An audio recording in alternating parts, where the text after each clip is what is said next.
जय Hind. Pre medical exam result को लेकर देश भर में हल्ला मचा हुआ है। वैसे 23 लाख स्टूडेंट इस साल एग्जाम दिया है, लेकिन बात 23 लाख स्टूडेंट की नहीं है। बात तो देश के हर एक स्टूडेंट की है जो चाहते उसे एक अच्छी कॉलेज मिलेगी।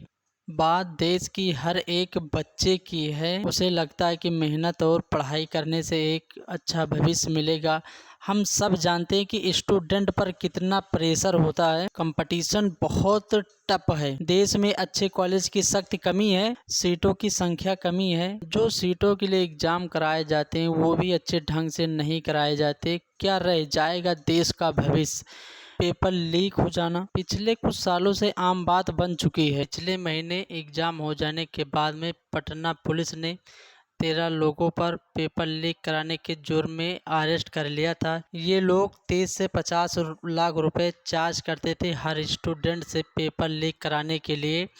10 मई इस खबर को देखिए।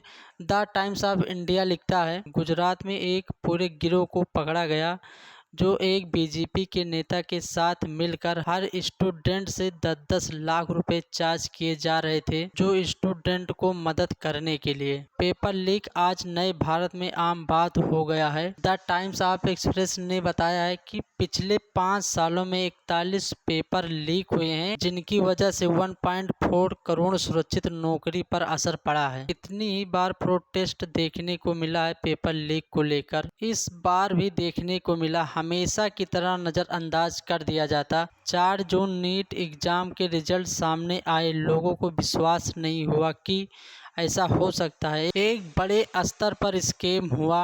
अमेजिंग करो दोस्तों, एक स्टूडेंट पर क्या बीता होगा। 16-17 साल का लड़का रात दिन करके साल भर लगाता है एक एग्जाम की तैयारी करने के लिए। स्कैम सुनने को मिलता है, पूरे मेहनत पर पानी फिर गया।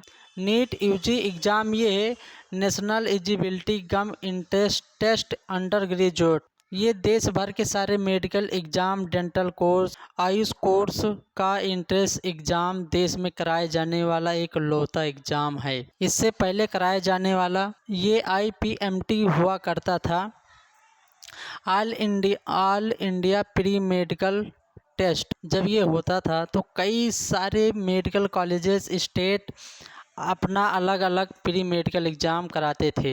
इन सभी एग्ज़ामों को कराने के लिए नीट यूजी को लाया गया 2013 में। शुरुआत में कई सारे स्टेट, आंध्र प्रदेश, कर्नाटक, गुजरात, उड़ीसा, पश्चिम बंगाल, तमिलनाडु इसके खिलाफ प्रोटेस्ट किया था। कई साल का समय लग गया। 2016 में पहला नीट एग्ज़ाम कराया गया। पहले 3 सालों में जो नीट के एग्ज़ाम हुआ करते थे, 2016, 2017, 2018, इन सभी एग्ज़ामों को CBSE बोर्ड कराती थी। 2019 के बाद इन एग्ज़ाम को कराने के लिए NTA को लाया गया, नेशनल टेस्टिंग एजेंसी। इस एजेंसी की स्थापना हुई 10 नवंबर 2017 को। इस एजेंसी को बनाया गया कि ये स्वतंत्र होगी, स्कैम का कोई चांस नहीं होगा, लोगों का विश्वास बढ़ेगा। इस एग्ज़ाम को लेकर हुआ इसका उल्टा ही। आज लोगों का सारा गुस्सा NTA को लेकर देखने को मिल रहा है। क्या कारण है इसके पीछे, आइए हम गहराई से जानते हैं। 9 फरवरी 2024 को NTA ने रजिस्ट्रेशन ओपन करी थी। 1 महीने का समय दिया गया था। इसका डेडलाइन था 9 मार्च 2024। 9 मार्च से 1 हफ्ते के लिए और बढ़ा दिया गया कि अगर कोई स्टूडेंट पढ़ाई में बहुत ज़्यादा बिजी, अगर उसे समय ना मिल पाया हो तो इसे 1 हफ्ते के लिए और बढ़ा दिया गया था। ठीक इसके 1 महीने बाद 9 अप्रैल से 10 अप्रैल के बीच में इस रजिस्ट्रेशन को ओपन किया जाता है फिर से दोबारा। 11 अप्रैल से 15 अप्रैल के बीच में करेक्शन का ऑप्शन दिया गया था कि अगर कोई भी स्टूडेंट का DOB में अगर कोई समस्या है या अगर नाम में अगर कोई भी मिसमैच हो गया तो वो सही कर सकता है। 5 मई को एग्जाम कराया जाता है। पेपर लीक की खबरें सामने आने लगती हैं, कभी गुजरात, कभी उड़ीसा, कभी बिहार से। ट्विस्ट तब आया, 4 जून को रिजल्ट आता है। नीट का एग्जाम MCQ में होता है, जो 4 सब्जेक्ट अलग अलग पूछे जाते हैं, फिजिक्स, केमिस्ट्री, जूलॉजी, बॉटनी। हर एक सब्जेक्ट में 50-50 क्वेश्चन होते हैं, मगर 5 क्वेश्चन नहीं करना तो 45-45 जो क्वेश्चन होते हैं इसको अटेम्प्ट करना होता है। टोटल 180 क्वेश्चन हुआ। एक क्वेश्चन 4 नंबर का होता है और टोटल 120 का। अब कोई भी अगर एक क्वेश्चन सही करता है तो उसको 4 नंबर मिलते हैं, अगर एक क्वेश्चन गलत करता है तो उसको 1 नंबर कटते हैं। 67 बच्चों ने 1 अंक हासिल की, यानी 720 अंक लाए। सबको ऑल इंडिया 1 रैंक मिली। साल 2023 में 2 बच्चों ने टॉप किया था और 2022 में 4 बच्चों ने टॉप किया था। वही पिछले साल 2021 में देखा जाए तो 3 बच्चों ने ऑल इंडिया टॉप किया। इस साल 67 बच्चों ने टॉप किया। जब एनडीए से पूछा गया तो बताया इस साल का पेपर बहुत आसान था, इतने बच्चे टॉप किए हैं। एग्ज़ाम देकर बच्चे जब बाहर निकले तो उनसे पूछा गया पेपर कैसा था। कुछ एक्सपर्ट ने बताया कि इस साल का जो पेपर है वो टफ है। एनटीए ने कहा 67 टॉपर्स में से 50 में से 44 बच्चों को ग्रेस मार्क्स दिए गए और 6 बच्चों को टाइम लॉस की वजह से उन्हें ग्रेस मार्क्स दिया गया। बिजनेस स्टैंडर्ड रिपोर्ट ये बताती है कि 6 टॉपर्स ये कौन हैं जो टाइम लॉस के कारण ग्रेस मार्क्स दिए गए। 1563 ऐसे बच्चे जो टाइम लॉस के कारण ग्रेस मार्क्स दिए गए।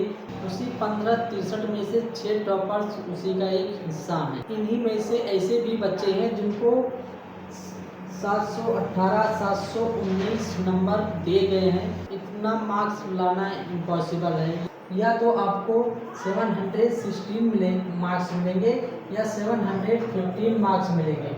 मान लेते हैं कि अगर कोई स्टूडेंट 180 क्वेश्चन अटेम्प्ट करता है तो उसको टोटल 720 मार्क्स मिलेंगे।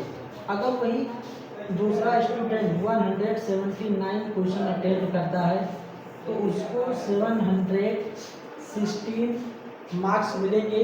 अगर वही कोई दूसरा स्टूडेंट 180 क्वेश्चन अटेम्प्ट करता है या तो उसका एक क्वेश्चन गलत हो गया तो उसको मिलेंगे 715।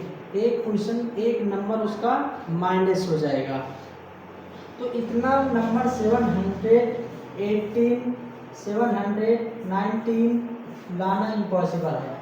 2 स्टूडेंट के नंबर 780 790 तो 2 स्टूडेंट उसी 6 में से है जिन्हें टाइम लॉस के कारण मार्क्स मिले हैं। एनटीए ने बताया student Punjab Haryana high court में प्रोटेशन फाइल किए थे टाइम लॉस को लेकर, इसलिए ग्रेस मार्क्स दिए गए हैं। जो रिजल्ट 14 जून को आने थे जानबूझकर उन्हें 4 जून को दिया गया। सारे मीडिया बिजी थे इलेक्शन कवर करने में। सोशल मीडिया पर सवाल उठने लगे नीट एग्जाम को लेकर।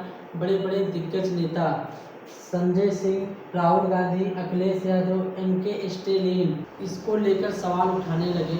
सुप्रीम कोर्ट ने एनटीए से सवाल किया तो एनटीए ने कहा 4 लोगों की टीम गठित की। कहा जहां अगर गड़बड़ी है तो वहां हम उसको सुधारने का प्रयास करेंगे। सुप्रीम कोर्ट ने 1563 बच्चों को री एग्ज़ाम कराने को कहा है। आई होप ये टॉपिक समझ में आया होगा। मिलते हैं किसी नेक्स्ट टॉपिक में, तब तक लिए जय हिंद।